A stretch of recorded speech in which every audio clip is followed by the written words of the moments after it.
নমস্কার বন্ধুরা, আশা করি আপনারা সবাই খুব ভালো আছেন। তো আজকে আমি আপনাদের সঙ্গে শেয়ার করব কুমড়ো ফুলের বড়া। তো আমি কিভাবে তৈরি করি সেই রেসিপিটি আজকে শেয়ার করব। তো রেসিপিটি প্রথম থেকে শেষ পর্যন্ত দেখার অনুরোধ রইল। এমন সুন্দর মুচমুচে কুমড়ো ফুলের বড়া আমার বাড়ির সকলেরই একটি প্রিয় খাবার, সেটাই আজকে আমি আপনাদের সঙ্গে শেয়ার করব। তো প্রথমে আমি আমাদের বাড়ির একটি গাছ থেকে দেখুন কুমড়ো ফুল পেড়ে নেব।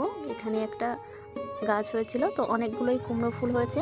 আর দেখুন কুমড়ো ফুলগুলো না মানে ফল হচ্ছে কিন্তু পড়ে যাচ্ছে ঝরে ঝরে। তো আর কি করা, এগুলোই আমি এখান থেকে দেখুন 3টে ফুল পেড়ে নিয়েছি। আর দেখতেও কতটা সুন্দর লাগছে। আর এগুলো কালকে ফোটা, এগুলো নেওয়া যাবে না। আর এখানে একটা আছে, এটার গোড়ায় ফল আছে, এটাও নেওয়া যাবে না। তো এখানে একটি ভিতরে ফুটে আছে ফুলটা, তো জালের ভিতরে এমনভাবে জড়িয়ে আছে, এটা বেরও করা যাবে না। তো অনেক কষ্ট করে ফুলটা বের করেছি, যেহেতু আজকে গাছে অনেক কম ফুল ফুটেছে। আর এখানে একটা দেখতে পাচ্ছি, এগুলোই নিয়ে নেব। আর এই যে দেখুন এটার গোড়ায় ফল আছে, এটা নেওয়া যাবে না।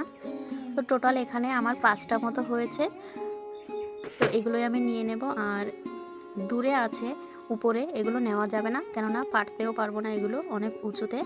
তো এই যে মোট 5টা ফুল হয়েছে, বেশি হয়নি, তো এগুলোই আমি নিয়ে যাব। পরে দেখি উঁচুতে একটি ফুল আছে, আর ওটা আমি পারতেও পারবো না। তো আমার ননদকে বললাম, ওকে সকালে ঘুম থেকে তুলে নিয়েছি, ও পেড়ে দিল ফুলটা। ও যেহেতু অনেক লম্বা, এই জন্য ফুলটাও পারতে পারবে। আর ওর চোখে এখনও ঘুম আছে, আমি ওকে ডেকে তুলে নিয়ে এসেছি। তো এখানে টোটাল আমার 6টা ফুল হয়েছে, বেশি হয়নি গাছে ফুল। তো বাড়ির গাছ থেকে ফুল পেড়ে বড়া খাওয়া বা কোনো কিছু খাওয়ার মজাটাই আলাদা। তো এগুলোকে আমি খুব পরিষ্কার করে ভালো করে কেটে নেব। আর যে ভিতরে ফুল মতো থাকে ওটা বাদ দিয়ে দেব। এই যে পুরো ফুলটাই আমি নেব, আর সাইডে সব কিছুই বাদ দিয়ে দেব। সুন্দর করে সবগুলো আমি বেছে নিয়েছি, আর দেখতেও কতটা সুন্দর লাগছে। তো এগুলো আমি এবার ভালো করে ধুয়ে নেব, ধুয়ে একটা আমি বাটিতে নিয়ে নেব। তো এখানে তারপরে আমি দেখুন ডাল বেটে নিয়েছি, এটা আমি শিলনোড়াতে বেটে নিয়েছি, একটু আস্তে আস্তে রেখেছি, পুরো মিক্সড করিনি। ডালটা আমি আধ ঘন্টা মতো ভিজিয়ে রেখেছিলাম, তারপরে আমি শিলনোড়াতে বেটে নিয়েছি। আপনারা চাইলে মিক্সার জারেও মিক্সড করে নিতে পারেন। তো পুরো ডালটা আমি এখানে নিয়ে নেব। তারপরে আমি দিয়ে দেব পরিমাণ মতো পেঁয়াজ কুচি। এখানে আমি 3 থেকে 4টে মাঝারি সাইজের পেঁয়াজ কুচি নিয়ে নিয়েছি, পেঁয়াজ দিয়ে দিয়েছি। তারপরে দেখুন একটু বড় চামচ নিয়েছি, এই চামচের 1 চামচ আর হাফ চামচ আমি দিয়ে দেব চালের গুঁড়া। ওই একই মাপে আমি দিয়ে দেব বেসন। আপনারা চাইলে এখানে কর্নফ্লাওয়ারও ব্যবহার করতে পারেন। তারপরে 3 থেকে 4টে কাঁচা লঙ্কা দিয়ে দেব, কালো জিরা দিয়ে দেব হাফ টিস্পুন দিয়ে দেব জিরার গুঁড়া, পরিমাণ মতো হলুদ, আর দেব পরিমাণ মতো লবণ। তারপর আমি এখানে 1 চামচ গুঁড়ো শুকনো লঙ্কা ব্যবহার করব, আর 1 চামচ পোস্ত দিয়ে দেব। এবার সব উপকরণগুলো আমি দিয়ে দিয়েছি। তারপরে ওই চামচের সাহায্যে আমি খুব ভালো করে মিক্সড করে নেব সবগুলো। তারপর এখানে আমি পরিমাণ মতো জল দিয়ে আস্তে আস্তে ব্যাটারটা মেখে নেব।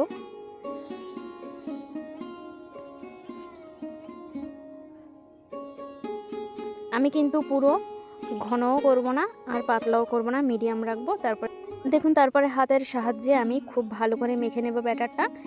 আপনারা দেখতেই পাচ্ছেন যে আমি কিভাবে কতটুকু জল দিয়ে মেখে নিয়েছি। আমি কিন্তু আর জল ব্যবহার করব না, এমনই শুকনো থাকবে। তারপরে আমি দিয়ে দেব পরিমাণ মতো চিনি, একটু সামান্য চিনি দিয়ে আমি আবারও খুব সুন্দর করে মেখে নেব। তো পুরো আমার মাখাটা কমপ্লিট হয়ে গেছে, এই যে। আর দেখতেও কতটা সুন্দর লাগছে, ঠিক এমন হবে ব্যাটারটা। তারপরে আমি কড়াই বসিয়ে দিয়েছি, তেলটাও গরম হয়ে গেছে। এবার এমন হাতের সাহায্যে শেপ নিয়ে আমি দিয়ে দেব এক এক করে। এটা কিন্তু খেতে খুবই দারুণ হয়, আপনারা অবশ্যই বাড়িতে একবার হলেও ট্রাই করবেন, দেখবেন কতটা ভালো লাগবে আর অসাধারণ লাগে খেতে। তো আমি সবগুলো দিয়ে দিয়েছি যতটা ধরে। তারপরে আমি উল্টে দেব, আর গ্যাসের ফ্লেমটা কিন্তু মিডিয়াম টু হাই রাখতে হবে, না হলে হাই রাখলে ভেতরে কাঁচা থেকে যাবে, উপরটা হয়ে যাবে। আর মিডিয়াম টু হাই রাখলে ধীরে ধীরে আমার ভিতরটাও খুব মুচমুচে হয়ে যাবে। তো আমি এইভাবে সবগুলো উল্টে দেব। আর দেখুন দেখতে কতটা ভালো লাগছে। তারপরে আমি আবারও আরেক পিঠ উল্টে দেব। মোট দুবার উল্টে দিয়ে আমি এটি নামিয়ে নেব। আর দেখতে কতটা সুন্দর লাগছে দেখুন। আপনারা অবশ্যই কিন্তু বাড়িতে একবার হলেও ট্রাই করবেন, দেখবেন খুব ভালো লাগবে। তো তারপরে আমার হয়ে গেছে, আমি এগুলো তুলে নেব। আর দেখতে কতটা সুন্দর হয়েছে, লোভনীয় লাগছে। আমি সবগুলো তুলে নেব।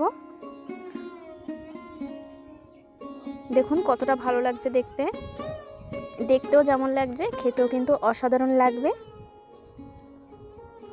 আর কালারটা খুব সুন্দর হয়েছে, দেখতে কতটা ভালো লাগছে আর কতটা মুচমুচে হয়েছে আপনারা নিশ্চয়ই আওয়াজটা শুনলে বুঝতে পারবেন। আর পরে যে বাদবাকিগুলো ছিল আমি একইভাবে দিয়ে আমি সেগুলো তৈরি করে নেব। তো পুরো রেসিপিটি দেখার জন্য অসংখ্য ধন্যবাদ আপনাদের সবাইকে। আর যদি রেসিপিটি ভালো লেগে থাকে তো অবশ্যই একটি লাইক করবেন আর কমেন্ট করে জানাবেন কেমন হয়েছে। আপনাদের একটি লাইক আর কমেন্ট আমাদের আরও উৎসাহ দেয় নতুন নতুন ভিডিও নিয়ে আসার জন্য। তো কত সুন্দর লাগছে, আমার সবগুলো হয়ে গেছে। তো বন্ধুরা, ভিডিওটি ভালো লাগলে অবশ্যই কিন্তু পাশে থাকবেন।